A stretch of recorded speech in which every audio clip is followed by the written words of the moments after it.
chamado a atenção, nós começamos às 10h15. E o princípio do horário não é às 10h15 nós começarmos a sentar. Quando eu, às 10h15, tenho que viajar de avião, às 10h15 eu já estou sentado no avião. Eu não me vou sentando às 10h15. Então eu peço que tenhamos o mesmo princípio também na casa do Senhor, porque o horário está, vamos respeitar quem está presente, quem é pontual, e assim então nós damos continuidade. Nós para hoje temos os pontos que vos apresento ali, em que nós vamos estudar o capítulo 9 do livro de João. Vamos compreender a organização do capítulo, mais uma vez ver o contexto histórico. Há sempre um contexto em que nos diz quando é que Daniel está a ter a visão ou quando aquilo está a acontecer. Depois vamos ver uma oração que Daniel faz ao Senhor, perceber a sua importância, o porquê dele fazer. Vai haver uma profecia, como disse, o livro de Daniel está dividido em duas partes. A primeira é uma parte mais do conteúdo histórico que nós estudamos até o capítulo 6, e daí para a frente tem uma parte com uma componente mais profética. Então, é esperado que haja também aqui uma profecia e vamos ver as possíveis interpretações da profecia. E eu aqui digo possíveis porquê? Porque algumas das profecias geram alguma dificuldade na sua interpretação e há várias posições. Algumas delas dizem que as profecias que vamos ler já se concretizaram, outros dizem que não. O que significa que então aqui no nosso meio podem haver pelo menos duas interpretações possíveis desta profecia, com implicações depois para aquilo que é a nossa posição soteriológica. A soteriológica é a doutrina dos últimos tempos e esta profecia gera muita confusão porque, em função da sua interpretação, há implicações naquilo que nós acreditamos que vai acontecer no futuro, nos finais dos tempos. Eu vou apresentar algumas possibilidades aos irmãos e acredito que é a minha responsabilidade dizer-vos qual é a minha posição e explicar o porquê. O capítulo 9, ao contrário dos outros que nós estudamos, os outros capítulos proféticos do livro de Daniel, este nós conseguimos fazer uma divisão muito clara entre duas partes. E por isso, para quem leu o capítulo, rapidamente já percebeu a divisão. Quem não leu, então podemos facilmente explicar que há uma primeira parte em que Daniel faz uma oração.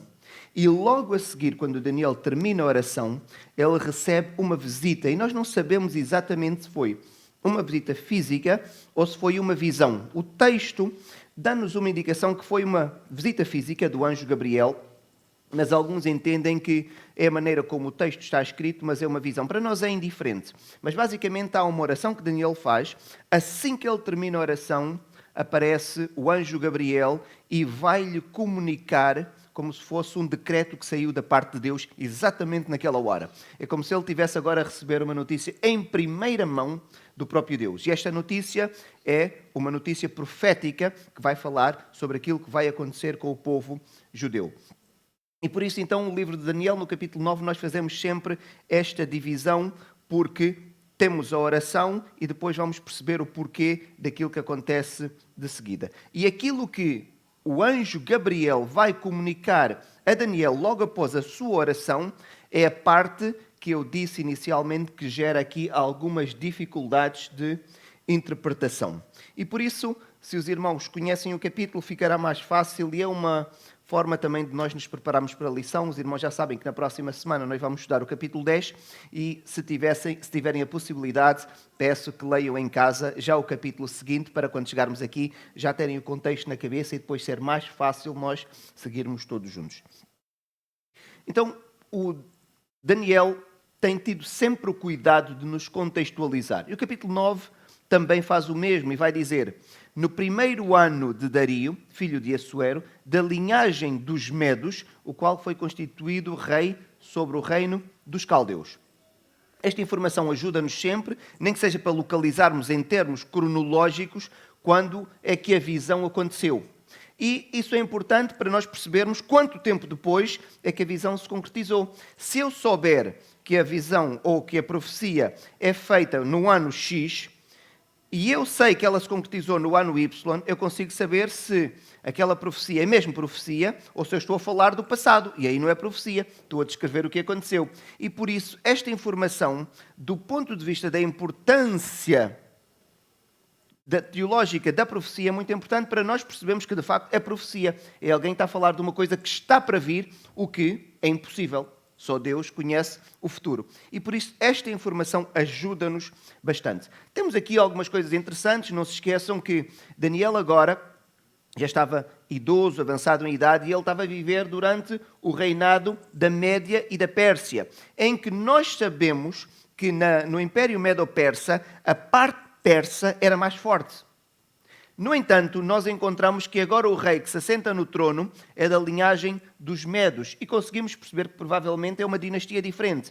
Embora seja irrelevante para nós, mas do ponto de vista da testagem da veracidade bíblica, isto é importante porque agora quando vamos cruzar com a história secular, quando é feita de forma honesta, porque nós acreditamos que a Bíblia não tem erros, nós encontramos um cruzamento perfeito, o que nos vai provar que nós já sabemos que a Bíblia é um livro sem erros. Então, ele está agora no Império Medo-Persa, há um rei que está agora no poder, o Dario, filho de Assuero, e acredita-se que isto passou-se no ano 538, porque nós temos a indicação do ano do reinado e o nome do rei que estava no poder naquela altura. O que significa que Daniel teria aproximadamente 82 anos de idade. Estima-se que esta seja a idade de Daniel, ainda que alguém possa dizer mais ano, menos ano, mas não há dúvida, estamos a falar já de alguém idoso e avançado em idade. E que tem esta idade e passou-se no ano 538. Esta data, eu peço que os irmãos a fixem, para aqueles que conseguem ainda reter a informação, porque vai ser importante para fazermos aqui algumas contas de seguida. Daniel então está muito preocupado com o seu povo. Porquê? Há uma coisa que Daniel sabia. Ele, quando vai para o cativeiro na Babilónia, Daniel é deportado em 605. Da primeira deportação há 3 deportações. Os babilónios chegam em Jerusalém, há uma levada, podemos dizer assim, levam um grupo de pessoas. O primeiro grupo que eles levaram eram os príncipes, os nobres, as pessoas de linhagem, podemos dizer, social mais elevada. Depois há uma segunda deportação, alguns anos depois, e depois há uma terceira deportação, e quando ocorre essa terceira deportação, há a destruição da cidade de Jerusalém e a destruição do templo. Então há 3 deportações. Daniel sabe que o povo foi levado para a Babilónia porque é uma consequência do comportamento do povo, então é o castigo de Deus para com o povo. E Daniel também sabe que o povo é levado para a Babilónia, mas há uma profecia que diz o quê? O povo um dia vai o quê? Regressar. E ele sabe que o povo vai ficar na Babilónia durante um tempo específico, que são 70 anos. O cativeiro babilónico é um período de 70 anos.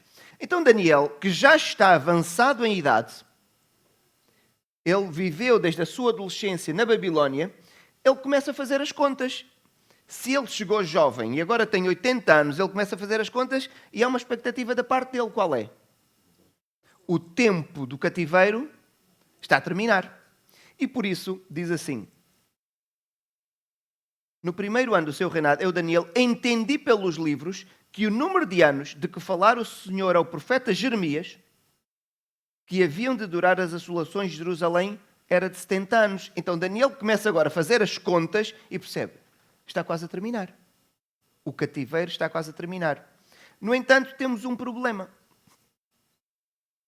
Nós só conseguimos determinar o ano em que o cativeiro vai terminar se nós conseguimos saber o ano a partir do qual o cativeiro começou. E começou a partir de que ano? E é aqui que pode gerar algumas confusões. Porque sabemos que dura 70, isso sabemos. Palavra que veio a Jeremias acerca de todo o povo de Judá, no 4º ano de Joaquim, filho de Josias, rei de Judá, ano em que era o primeiro de Nabucodonosor, rei da Babilónia. Toda esta terra virá a ser um deserto e um espanto. Estas nações servirão ao rei da Babilónia quanto tempo? 70 anos. Mas esta profecia, a dizer, Jeremias está a dizer, olha, vai demorar 70 anos. Jeremias está também a dar-nos uma informação temporal. E a informação temporal que se utilizava naquela altura não é como nós estamos no ano de 2025, eles não contavam o tempo assim, eles contavam o ano primeiro do rei ABC, o ano segundo, ou o ano terceiro, ou o ano quarto do rei que estava a governar. E por isso dá-nos sempre esta contagem esquisita, diz assim: no ano quarto de Joaquim, filho de Josias, rei de Judá, certo? Que era o ano primeiro de rei Nabucodonosor na Babilónia. Esta informação é importante. Depois temos em Jeremias 29:10, assim diz o Senhor: logo que se cumprirem para a Babilónia 70 anos, atenderei para vós outros e cumprirei para convosco a minha boa palavra, tornando a trazer-vos para este lugar. Então Daniel sabe, isto vai durar 70 anos. Ele vai jovem, ele tem 80 e tal anos, imaginem que ele foi com 14 anos, ou com 15. De acordo com as contas de Daniel, faltam quantos? 2 ou 3 anos. E vai chegar aos 70. Então ele tem agora esta grande expectativa. Só que temos aquele problema que eu disse. A partir de quando é que começou a contagem? Há 3 deportações. A primeira, a segunda ou a terceira. Então, a primeira deportação, quando Daniel vai, é no ano quê? 605. A segunda, 597. E a terceira, quando se dá a queda de Judá, é 586. E há uma diferença muito grande desde aqui para aqui. Estamos a falar de uma diferença muito grande. Quando é que começou a contagem? E esta é a dificuldade. Se vermos aqui em termos numéricos, não se esqueçam que eu disse para decorarem o ano 538, que é o ano em que Daniel estava a dizer que aquelas coisas estavam a acontecer. Então, ele é deportado aqui e ele está aqui. Ele, se fizer as contas, vai dar quanto? 67. E ele sabe, em princípio, aqui termina. Mas imaginem que a contagem, não se esqueçam, nós temos ali aquela contagem, mas imaginem que a contagem começou, em vez de ser aqui, no ano em que Daniel foi deportado, imaginem que é aqui. O cativeiro aí termina quando? Só em 516. E eu aqui vou utilizar aquilo que faço na escola. Alguém está perdido nas contas, seja honesto, porque senão depois vai fingir que está a perceber, mas não está a perceber. Ok, a Ilka, que é uma das suas características, é a minha aluna nas lições que nós estávamos a ter de integração, quando não percebia, dizia assim, eu não estou a perceber. E eu rapidamente percebi que havia mais outras pessoas que não estavam a perceber, mas ninguém dizia nada. Por isso a universidade da Ilka ajuda-nos. Vamos aqui. Eu não tenho um quadro, mas nós temos 3 datas. 605, não se esqueçam que o tempo está a contar para trás, porque é antes do Senhor Jesus Cristo. Temos esta data, esta data, esta data. Não se preocupem com a matemática que eu faço aqui as contas. Se a contagem começou aqui, imaginem, se a contagem, vou meter esta figura que é melhor. Se a contagem começou em 605, que é este, quando Daniel foi levado, quando é que terminam os 70 anos? Aqui, certo? Daqui, se andarmos a contar o tempo, vai dar quanto tempo? 70, certo? Só que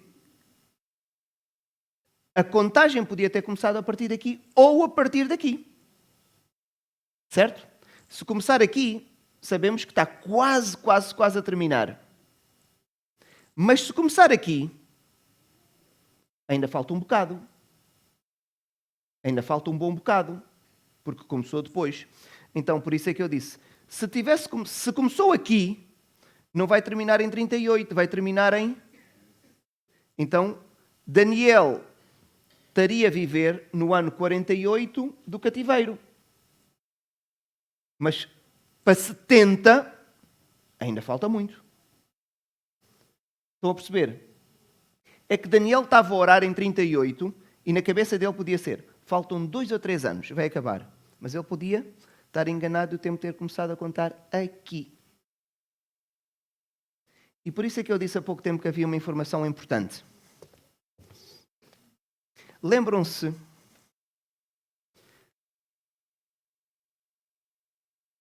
desta profecia? Lembram-se quando Daniel foi levado para o cativeiro? Foi a primeira deportação. Nabucodonosor era chamado rei. Mas Nabucodonosor, nós tínhamos explicado aqui, era mesmo o rei? Não, ele era general do exército do seu pai. O rei era Nabopolassar. Ele não era o rei. Mas vejam aqui a informação. Palavra que veio a Jeremias acerca de todo o Judá, no 4º ano de quem? Filho de Josias, rei de Judá.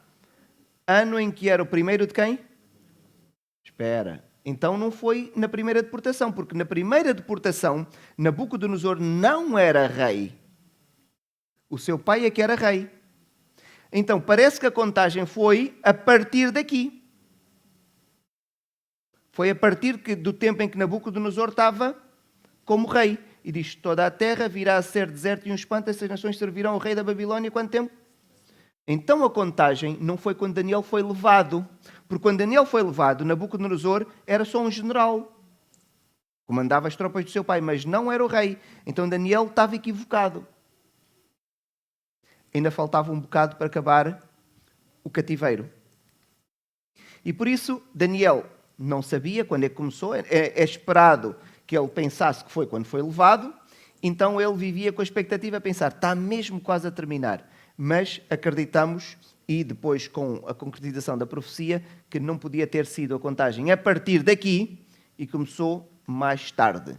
O que significa que o cativeiro só iria acabar muito depois. Só iria acabar muito depois.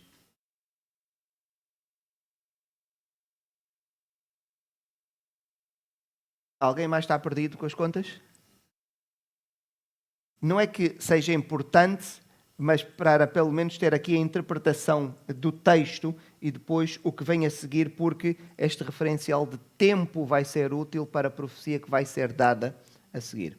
Então, Daniel, porque ele é levado em 605, acha que a contagem começou ali, na cabeça dele vai acabar em breve, então ele vai agora fazer uma oração. E Daniel sabe, o povo foi levado para o cativeiro porquê?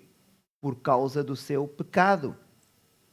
E Daniel vai ter aquela que provavelmente é uma das orações mais bonitas das Escrituras. Temos orações de facto profundas nas Escrituras, mas uma das que eu mais gosto é esta. Eu gosto muito da oração de Salomão, gosto muito da oração de Daniel, em que, se os irmãos estiverem a ler, Daniel só pede perdão ao Senhor. E é um perdão que ele faz individual, é um pedido de perdão ao Senhor que ele faz coletivamente pelo seu povo, pelos seus reis, pelos seus príncipes. Daniel está simplesmente a pedir perdão ao Senhor pelo pecado do povo, porque o povo se desviava, apesar de Deus ser misericordioso, apesar de Deus enviar os profetas, chamar a atenção, mas o povo teimava em ser rebelde. E Daniel faz aqui uma oração que vem mesmo do seu íntimo, em que ele diz palavras fortes, em que ele diz: ó Senhor, a nós pertence corar de vergonha. Nós devíamos estar envergonhados diante de ti por aquilo que nós fizemos contra ti. E tu enviavas profetas, e nós matávamos os profetas. E tu chamavas-nos atenção, e nós mesmo assim fomos rebeldes. Não quisemos seguir. Ele diz, a nós pertence curar de vergonha, porque temos pecado contra ti. Ele fala mesmo no coletivo, nós, o povo que tu escolheste, o povo a quem tu abençoaste, nós temos pecado contra ti. E ele repete isso várias vezes. Ele diz, ao Senhor pertence a misericórdia e o perdão, pois nos temos rebelado e não obedecemos à voz do Senhor para andarmos nas suas leis. Então Daniel, nesta oração profunda, ele está a pedir perdão ao Senhor. Ele quer que o Senhor não se esqueça do povo. Ele vive com a expectativa de que, passados 70 anos, Deus permita que o povo possa voltar para a sua terra. Deus permita a reconstrução da santa cidade de Jerusalém e que Deus permita a reconstrução do templo. Enquanto não há templo, não há adoração completa. Não há oferta de sacrifícios, não há templo. Há uma limitação muito grande. Então Daniel pede ao Senhor para que tenha misericórdia do povo, tenha misericórdia também da santa cidade de Jerusalém. E está Daniel a orar e quando ele termina a oração, Deus, é como se agora Deus disse, eu, porque amo muito este meu servo, eu vou revelar o que é que vai acontecer. E a partir de agora que entra então a parte profética. E vejam, e agora é importante percebermos o contexto. Todo o contexto desta profecia está muito relacionada com o povo judeu. Porquê? Daniel está a ter uma oração sobre quem? Sobre o seu povo. Qual era o povo de Daniel? Judeu. Então Deus, o texto diz, porque Deus amava muito a Daniel, Deus decidiu dizer a Daniel, eu vou-lhe dizer o que é que vai acontecer. Não é a primeira vez que encontramos nas Escrituras, quando o Senhor estava para destruir Sodoma e Gomorra, o que é que o texto bíblico nos diz? Porque Deus amava muito Abraão, Deus disse, eu não vou deixar Abraão não saber o que é que vai acontecer. Ele até tem um sobrinho que vive lá. Então Deus, por amor ao seu servo, o que é que disse? Decidiu dizer a Abraão, olha, eu vou destruir a cidade de Sodoma e Gomorra.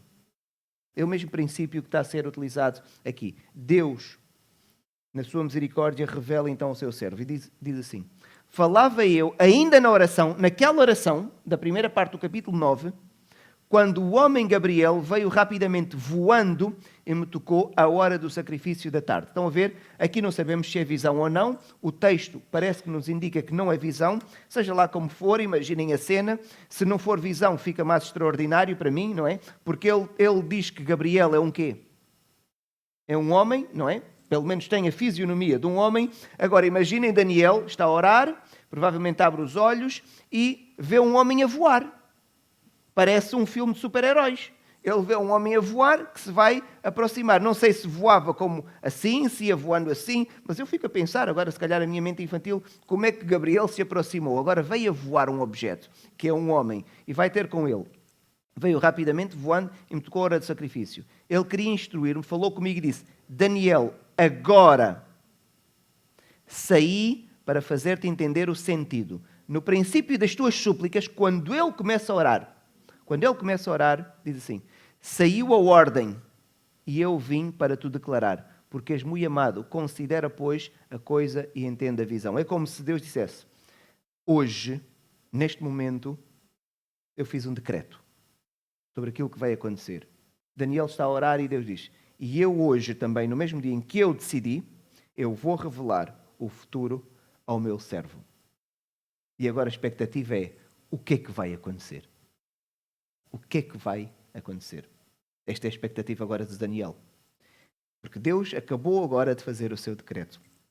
Então, porque Gabriel, o anjo, disse que a ordem saiu. Qual é a ordem? Esta é a grande pergunta. Qual é a ordem? O que é que vai acontecer? E sabemos que a ordem tem a ver com alguma coisa que vai acontecer no futuro. E diz assim, 70 semanas estão determinadas. Determinado é cortado, está decidido. Isto vai ser o fim. Então ele está a dizer, 70 semanas estão determinadas sobre quem? Então está a falar de quem?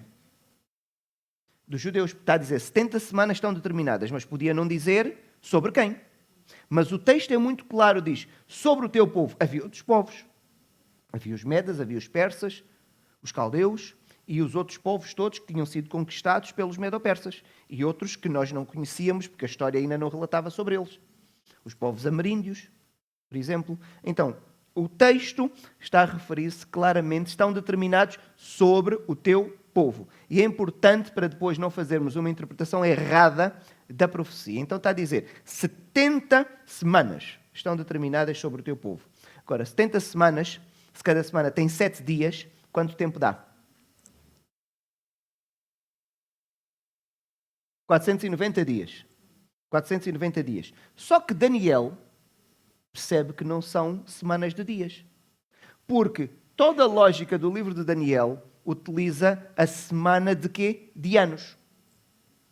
Quando Deus dá o castigo ao povo para ir para o cativeiro, são 70 anos em função do ano quê? Sabático. Então a lógica que está por trás são semanas de anos. É como se fosse grupos de 7 anos. Então aqui está a dizer 70 semanas, certo?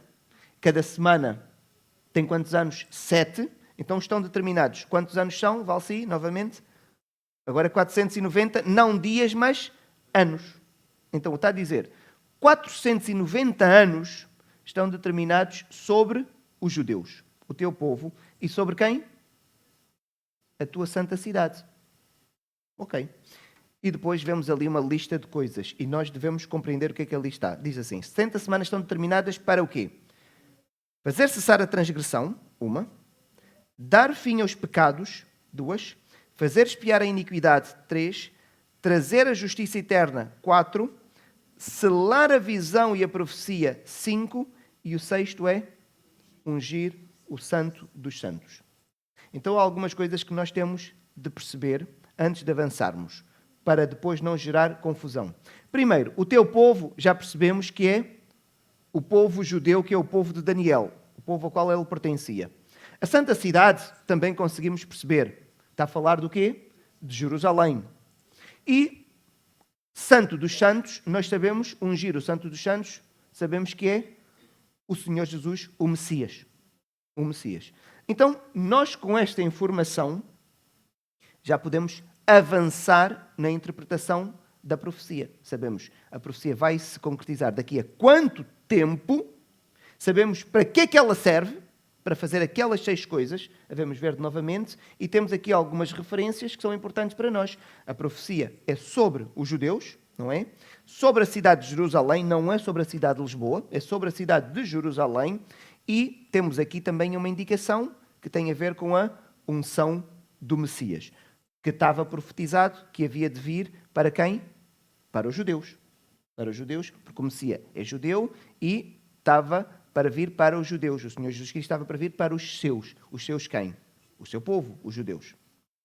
Muito bem. Então, Deus revela o que é que vai acontecer aos judeus e vai dizer que as 70 semanas estão determinadas para estas 6 coisas. Fazer cessar a transgressão, e agora vamos ter que perceber o que é que isto significa, dar fim aos pecados, expiar a iniquidade, trazer a justiça eterna, selar a visão e a profecia e ungir o Messias. Ok? Então agora vamos guardar toda esta informação na cabeça. Sabemos que estamos a falar de semanas de anos. 490 anos para tudo isso. Para reforçar a ideia de anos, volto a dizer, a lógica na cabeça de Daniel está na semana de 7 anos por causa da maneira pela qual Deus calculou o tempo para os judeus estarem no cativeiro da Babilónia. Era por cada ano sabático que eles não guardaram, ficavam um ano no cativeiro da Babilónia. E por isso está bem claro que não podem ser 490 dias, mas são 490 anos. Então as 70 semanas vão totalizar este tempo que nós temos estado a dizer. Quando a profecia é dada por blocos de tempo.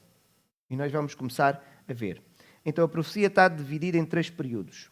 Tem 7 semanas, 62 semanas e 1 semana. E se somarmos tudo isso, 7 mais 62 dá 69, mais 1 dá 70 semanas. E diz assim: para o início da... sabe e entende, desde a saída da ordem para restaurar e para edificar Jerusalém, até o ungido ao príncipe, 7 semanas, está aqui, e 62 semanas, está aqui. As pragas e as praças e as circunvalações se reedificarão, mas em tempos angustiosos. Ok, temos então aqui a dizer que o tempo vai começar a contar, certo? E vão passar 7 semanas e 62, que dá 69 semanas. Novamente temos um problema.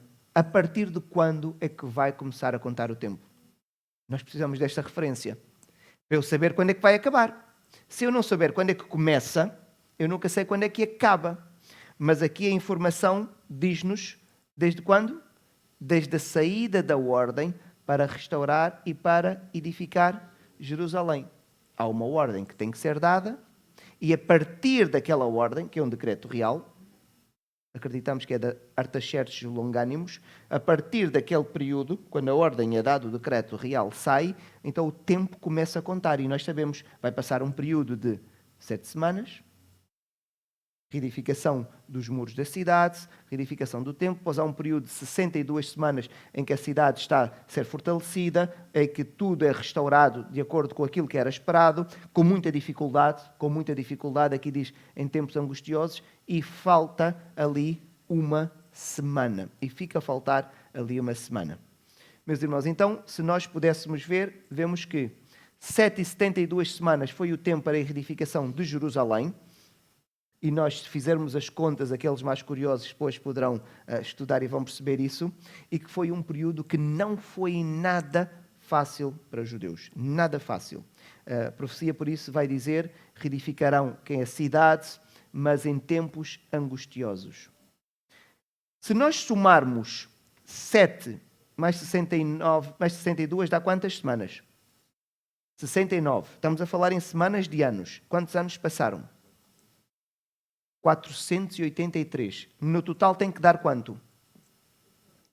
490. Então faltam quantos? Uma semana, 7 anos. Falta uma semana, 7 anos. Se nós fizermos as contas, nós vamos perceber que, de acordo com a interpretação de alguns, passados estes anos, os 483, é o tempo, de acordo com a profecia, onde é ungido quem? O príncipe. E o príncipe quem é? O Senhor Jesus, o Messias. O ungido ou o príncipe é a mesma pessoa. Que é aquele que os judeus estão à espera. E por isso é que a profecia diz, desde a saída da ordem até a ungido, quanto tempo? 7 semanas e 62 semanas. Então, desde que a ordem é dada até a unção do ungido do príncipe, passaram 69 semanas. Fica a faltar uma semana. O problema está todo aí. Fica a faltar uma semana. E está aí a dificuldade. A interpretação até aqui é consensual. Não há discussão entre os teólogos. Toda a gente diz, ok, desde que saiu o decreto até a unção do Messias, passaram 483 anos. Passaram 69 semanas. Até aqui, todos os teólogos concordam. A partir daqui é que se gera a grande discussão. Volto a perguntar novamente, a resposta é mais simples que os irmãos me podem dar. Quantas semanas passaram? 69. Quantas semanas faltam? Uma. Vamos transformar em anos. Quantos anos faltam? 7. 7 anos é o tempo que falta. Falta para quê? O cumprimento total da profecia. Para todas aquelas 6 coisas. Lembram-se? E que é o tempo para a história do povo quê? Porque a profecia diz, estão determinados, está cortado. Ali acaba. Está determinado. Está cortado. É o que a palavra diz. Diz assim, depois das 62 semanas, que sabemos que já tinham passado a 7, então podemos fazer as contas, sabemos que já 69, será morto quem? E já não estará mais. A pergunta é, então o ungido é morto em que semana?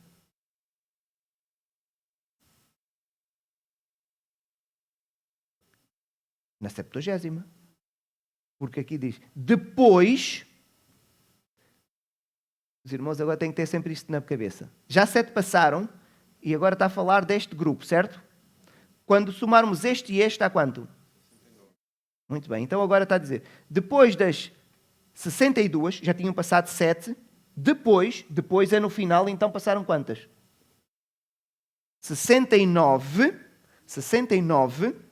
agora está a dizer, depois de passar 69 semanas, o que é que vai acontecer? Quem é que é o ungido? Jesus. Até aqui está tudo bem. A partir de agora é que vai começar a confusão, que diz assim, e o povo de um príncipe que há de vir destruirá a cidade e o santuário, e o seu fim será um dilúvio, e até ao fim haverá guerra. Desolações estão determinadas. Ele fará firme aliança com muitos por uma semana. É a semana que falta. Entendem que é a semana que falta? Falta uma. Na metade da semana, fará cessar o sacrifício e a oferta de manjares. Sobre a asa das abominações virá o assolador, até que a destruição, que está determinada, foi determinado, se derrame sobre ele. A confusão toda começa aqui. A confusão toda começa aqui. Algumas dúvidas antes de avançarmos. O versículo está ali para os irmãos continuarem a ler. Quando é que o ungido será morto? Sabemos que não vai ser no período das primeiras 69 semanas. Não vai ser. A dúvida que acontece, meus irmãos, eu adianto-vos já, é o seguinte. Vamos imaginar que aqui estão 69 semanas. Falta uma. O problema está aqui. O ungido foi morto nesta semana, ou o ungido foi morto aqui no meio, e há um intervalo de tempo, e esta semana a sua contagem vai começar mais tarde. Esta é que é a grande dificuldade teológica. Esta é que é a grande dificuldade. E aqui é que os teólogos se dividem. Alguns dizem assim, não, as 70 semanas são seguidas. Se são seguidas, então, o ungido, esta falta, eu junto, e o ungido, então, foi morta nesta, na última, mas muitos teólogos dizem, não. 69 semanas são seguidas e esta semana ainda não se realizou. Vai se realizar no futuro. Esta semana, como se fosse aqui um período de tempo no meio em que esta semana ainda não se realizou. A maior parte dos batistas acredita nisto. A maior parte dos batistas acredita que esta semana ainda não se realizou. Mas eu tenho aqui algumas questões. Em que período será morto o ungido? As semanas devem ser contadas de forma seguida ou não? Há quem acredita que sim. Porquê? Há quem acredita que isto ainda não aconteceu. E o povo de um príncipe que há de vir destruirá a cidade e o santuário, e o seu fim será um dilúvio, e haverá guerras e desolações. E há quem diga, ele fará firme aliança com muitos por uma semana, na metade da semana fará cessar o sacrifício. Há quem acredita que isto ainda não aconteceu.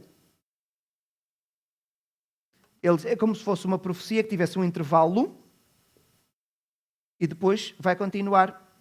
Não se sabe quando. Acredita-se que isto ainda está para acontecer. E a maior parte, por exemplo, das pessoas que têm uma crença como nós, acredita nisto. Então, quem é o povo do príncipe que há de vir? Temos que conseguir perceber. E quem e com quem é que ele fará aliança? Porque diz que ele vai fazer aliança com muitos. Quem são os muitos com quem ele faz aliança? Quem são estas pessoas? Então, existem 3 interpretações possíveis. E nós vamos ver rapidamente as 3 interpretações. Há uma interpretação relacionada ao antigo Império Romano. Não se esqueçam, durante o tempo do Senhor Jesus Cristo, o império que dominava era o Império Romano. Há uma interpretação futurista, que é escatológica. A escatologia é a doutrina das últimas coisas, do futuro. E há uma interpretação messiânica. Comecemos pela primeira. Não se esqueçam, meus irmãos, o problema da interpretação está a partir daqui, certo? E principalmente aqui nesta palavra, ele. Quem é que é o ele? Quem é que é o ele? Há quem entenda que o ele é ou um general romano que vai destruir a cidade de Jerusalém, porque Jerusalém foi reconstruída, mas foi destruída depois novamente, pouco tempo depois da vida do Senhor Jesus Cristo. Há quem entenda que o ele é o anticristo, e por isso, se é o anticristo já veio. Não, então esta semana vai ser mais tarde.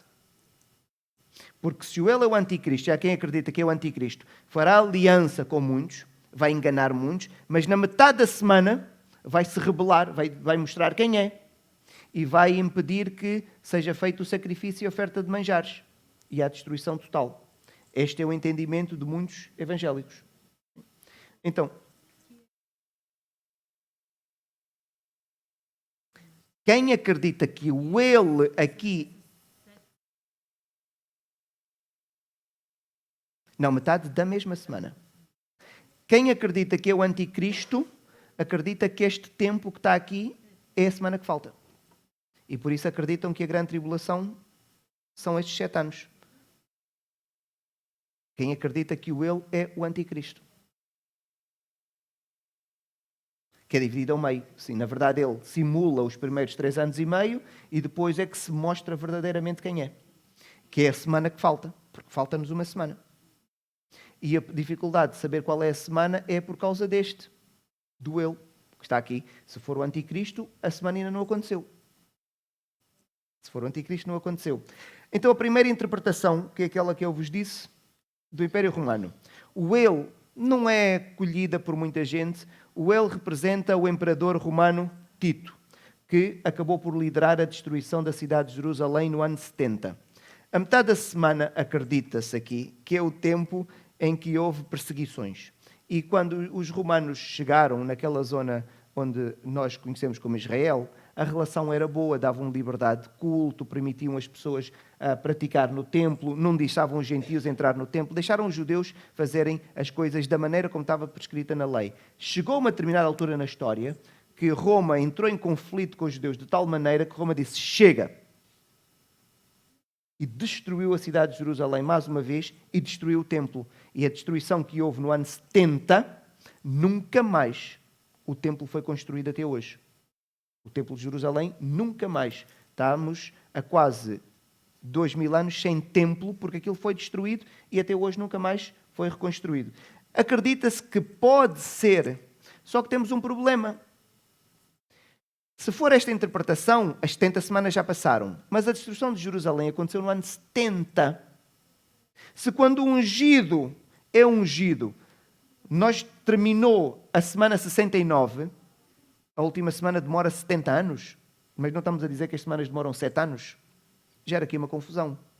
Então, esta interpretação não é aquela colhida por muitos, mas há ainda assim algumas pessoas que acreditam nesta interpretação. A outra interpretação, que é colhida por grande parte das pessoas, consideram que esta última semana ainda não se realizou. E é aquilo que é ele que perguntou. Passaram 69 semanas, há um intervalo e esta 70 vai se concretizar aqui no futuro. E o ele aí tem que ser quem? O anticristo. O anticristo, em que faz paz com Israel, porque a profecia refere-se a quem? Aos judeus. Então ele faz paz com Israel. Israel pensa, finalmente chegou quem? O Messias. Finalmente chegou o Messias. Dissimulado. A meio da semana ele mostra-se quem é. E vai ordenar que se pare com os sacrifícios no templo e vai então depois haver aquele período de grande tribulação como nós conhecemos. Se for o anticristo, e se esta for a interpretação correta, há implicações. Qual é a implicação? Vamos lá começar a ver. O texto diz que ele vai fazer paz com Israel, com os judeus. E vai permitir o quê? Os sacrifícios. Mas existe templo em Jerusalém. Então qual é a implicação se ele for o anticristo? O que é que tem que acontecer primeiro? Tem que se construir o templo. Mas está lá uma mesquita. Eu gostava de saber de que forma pacífica é que aquela mesquita, que é o terceiro lugar mais sagrado do Islão, se consegue tirar. Se alguém, de acordo com aquilo que nós conhecemos hoje, o mundo muda, se alguém me conseguir explicar razoavelmente como é que aquela mesquita vai sair dali, para voltar-se a construir o templo, eu não sei como. Aí tem que ser um anticristo muito habilidoso, mas pode ser. E ele consegue fazer as coisas e agrada os judeus até podem, por causa disso, dizer, é mesmo ele o Messias, porque ele até tirou daqui esta mesquita e permitiu-nos construir o templo e permitiu que houvesse sacrifícios de novo.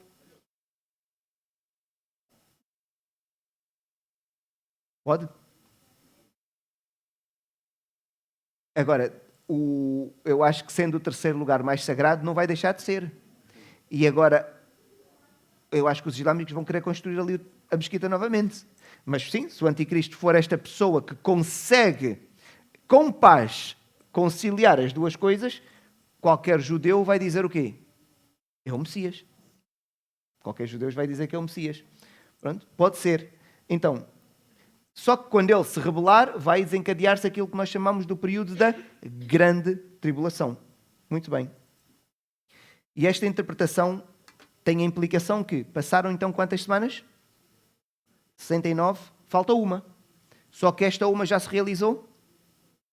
Então há um período de tempo e depois há a concretização do final da profecia na última semana. A última interpretação, que é a interpretação messiânica, o Ele é o Senhor Jesus.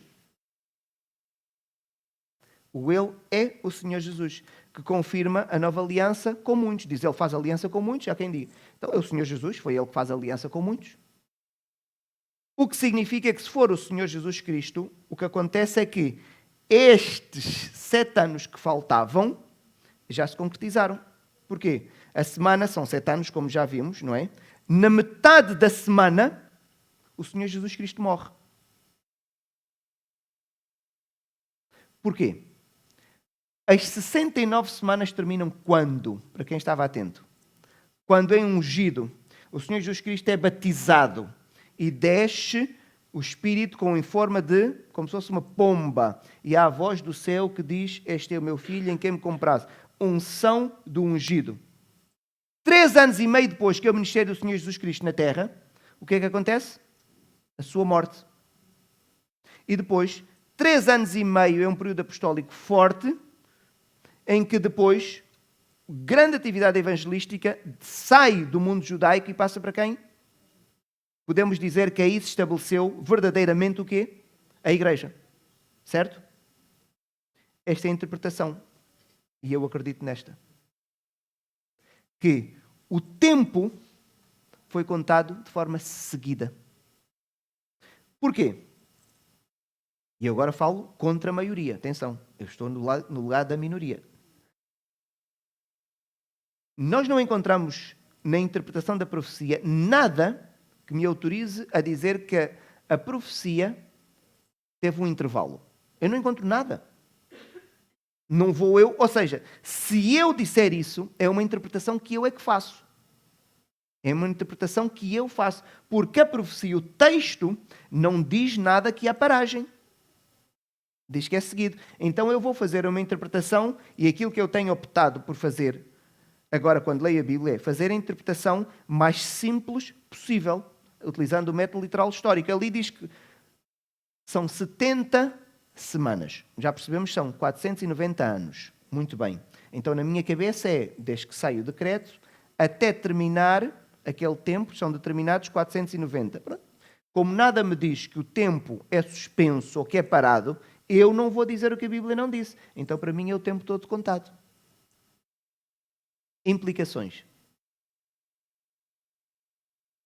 A profecia foi dada e diz, está o quê? Está determinado, está cortado. Certo? Então, está cortado o quê? Está determinado sobre que povo? Os judeus. Então, a minha pergunta é, qual é o povo de Deus? Porque há quem acredita que Deus tem a igreja e Deus ainda está a trabalhar com os judeus. Eu não tenho este entendimento. Deus não tem 2 povos. Eu tenho o entendimento que só existe um povo, não há judeu nem grego. É o que a Bíblia nos diz, que são os salvos. E os judeus? É uma etnia. E o judeu, quando se converte, passa a salvo. E os salvos são a igreja. Esta é a interpretação que eu faço. O que significa que o tempo dos judeus, Deus disse, está determinado, Daniel, 70 semanas estão determinadas, 490 anos. E agora, os irmãos dizem, mas o eu, Senhor Jesus Cristo, é que não é fácil. Os irmãos depois desafio para irem em casa fazer a interpretação. Vejam, depois das 62 semanas, já tinham passado 7, então estamos na 69, será morto o ungido e já não estará. Então, se é depois da semana 69, o ungido tem que ser morto dentro da semana 70. Eu estou a fazer uma interpretação direta do que aqui está. E depois continua. E já não estará. E o povo de um príncipe que há de vir destruirá a cidade e o santuário. E o seu fim será um dilúvio. E até ao fim haverá guerras. Desolações estão determinadas. Quem entende que este é o anticristo, há uma dificuldade, de acordo com a interpretação da língua portuguesa. Porquê? Aqui está a falar de um sujeito, ele quem? Eu só digo ele quando eu já o identifiquei. O Ernesto está ali sentado. E eu estou a falar do Ernesto. Agora, viro-me para aqui para o Luís e estou a dizer, Luís, olha, ele quem? O Ernesto. Eu já o identifiquei, o sujeito. Então este sujeito quem é? Há quem diz que é este príncipe que há de vir, certo? Mas o príncipe que há de vir não é sujeito aqui nesta frase. Vejam, o sujeito aqui não é o príncipe, quem é? É o povo de um príncipe. O sujeito é o povo, não é o príncipe que há de vir. Aqui é como se fosse. E um povo, podíamos tirar o príncipe que há de vir, e o povo. Então estou a perceber, aqui este ele, na minha interpretação, nunca pode ser o anticristo porque ele não é apresentado aqui. E mais, já te deixo falar, Giovanca, e mais. Onde é que na Bíblia nós encontramos que o anticristo faz aliança com alguém? Porque se isto é profético, há de haver alguma coisa que a Bíblia nos diz que o anticristo vai fazer aliança. O anticristo não faz aliança com ninguém. Não há alianças, a não ser, e os irmãos, se aceitarem o desafio, façam no longo da semana, procurem um versículo que mostra que o anticristo estabeleceu aliança com alguém. O anticristo não estabelece aliança. Quem é que faz alianças na Bíblia? Só Deus. Que a aliança vai ser ratificada e é feita uma nova aliança com o Senhor Jesus Cristo, como nós encontramos em Hebreus. Quem faz alianças na Bíblia é só Deus. Nunca é o anticristo.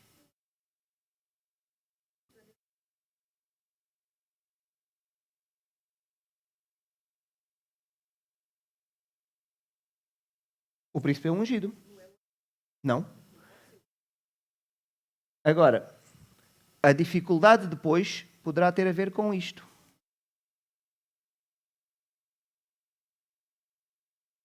As 70 semanas estão determinadas para quê? Para estas coisas. Estão a ver? 70 semanas estão determinadas sobre o teu povo e sobre a tua santa cidade para... Quem é que faz cessar a transgressão? É o Senhor Jesus. Estamos condenados. Quem é que dá fim aos pecados? Nós estamos condenados nos nossos pecados até ter um fim. E o fim dos nossos pecados onde é que é? Quando nos tornamos nova criatura. É a partir de quem? Do Senhor Jesus. Quem é que faz expiação da iniquidade? O Senhor Jesus. Quem é que traz a justiça eterna? É o Senhor Jesus. Quem é que é a revelação máxima da profecia? É o Senhor Jesus. E as 70 semanas estão para tudo isto. E ungir o Santo dos Santos, não é? Quando é o Senhor Jesus Cristo, é ungido. E então a interpretação entre as várias que existem que eu vos apresentei, desculpem, são estas, sendo que a maior parte dos teólogos da nossa linha acredita nesta, e eu acredito nesta interpretação, que é provavelmente a mais simples, porque é direta.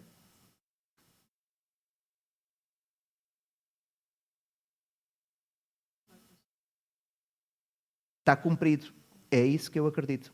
Que aconteceu a metade da semana. A metade da semana acontece alguma coisa, que a metade desta semana ele morre. E depois vem a destruição, que acredita-se que acontece mais tarde com a própria destruição da cidade de Jerusalém, a destruição do templo. Vai haver ali as asas do Assolador, quando Roma entra e destrói tudo.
Eu percebo, por isso é que Tanto que existem pessoas que podem pender para uma interpretação ou outra. A minha dificuldade com a interpretação futurista tem a ver com a autoridade.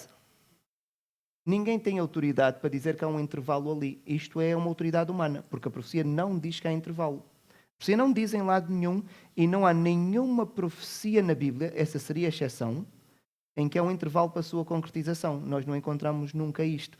Por exemplo, podíamos utilizar como referência os 70 anos no cativeiro babilónico. Alguém podia dizer que houve um intervalo, mas não houve. Nem passa pela cabeça de quem está a interpretar, Deus dizer, vão passar-se 70 anos e há um intervalo. Nós fazemos a contagem do início até o final. É uma dificuldade que eu tenho. A questão do milénio, isto não gera confusão. Não gera, mas, claro, sim, a minha posição do milénio é influenciada por a interpretação que eu faço. Sim, mas eu tenho uma posição do milénio, eu sou pós-milenista, por isso não há problema nenhum. Eu concilio. A questão da grande tribulação, o que acontece é que, porque eu não acredito que isto seja futurista, se me perguntarem quanto tempo vai durar a grande tribulação, eu não sei. O problema é que quem tem uma interpretação futurista diz que eu acredito que a grande tribulação vai durar 7 anos, mas eu nunca disse isso. Nem a Bíblia nunca disse que a grande tribulação vai durar 7 anos. A Bíblia nunca disse. Só que quem acredita que é uma visão messiânica quer-me forçar a mim a determinar o tempo da grande... Não, eu não sei, até pode demorar um mês. A Bíblia só diz é que vai ser um tempo curto. Agora, mas a Bíblia não diz que é o tempo curto. É o tempo curto, e nós sabemos porquê, é um tempo de grande dificuldade, e se fosse um tempo longo, o que é que iria acontecer? O coração de muitos esfriava. E por isso Deus, para nos proteger, diz, é melhor isto ser um tempo curto agora. 7 anos é curto? Pode ser. Mas eu não sei, 7 anos daquele sofrimento em que as pessoas não vão poder fazer compras. Se eu não puder fazer compras e não poder comer durante 30 dias, morro. Então, curto, 7 anos parece-me muito. Pronto. Mas eu percebo, sim, qualquer posição que a pessoa vai tomar vai ter implicações na interpretação das profecias, de várias outras profecias, como no livro de Apocalipse. E por isso os irmãos, quando estiverem a estudar para tomar a sua posição, tenham em conta isto. A posição que vai tomar vai ter que depois ser consistente com tudo o resto.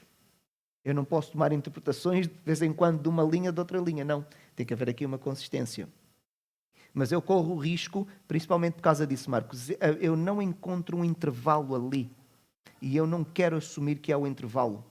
E depois, é um intervalo de quanto tempo? Também ninguém me diz. Parece que depois fica o sabor de alguma coisa que nós não sabemos. Pronto, faço a interpretação mais simples. E para mim, fico satisfeito com esta interpretação. Dúvidas? Comentário? Esta não é fácil.